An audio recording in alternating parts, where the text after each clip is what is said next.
রাশিয়ার সঙ্গে কৌশলগত যোগাযোগ জোরদার করতে এবং দ্বিপক্ষীয় সম্পর্ক ক্রমাগত সমৃদ্ধ করতে চায় চীন। রাশিয়ান ফেডারেশনের নিরাপত্তা পরিষদের সচিব সের্গেই শোইগুরের সঙ্গে এক বৈঠকে চীনের পররাষ্ট্রমন্ত্রী ওয়াং ই কথা জানান।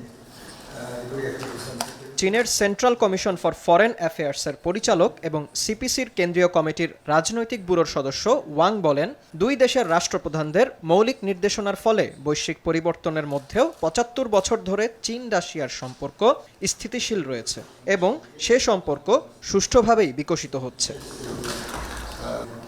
বৈঠকে ওয়াং ব্রিক্সের উচ্চ প্রতিনিধিদের জাতীয় নিরাপত্তা ব্যবস্থার সভায় ভূমিকা পালনের পাশাপাশি দুই দেশের কৌশলগত যোগাযোগ ও সম্পর্ক আরও সমৃদ্ধ করার আকাঙ্ক্ষা ব্যক্ত করেন। অন্যদিকে ব্রিক্সের চেয়ার হিসেবে রাশিয়াকে সমর্থন করায় চীনের প্রতি কৃতজ্ঞতা প্রকাশ করেন শোইগু।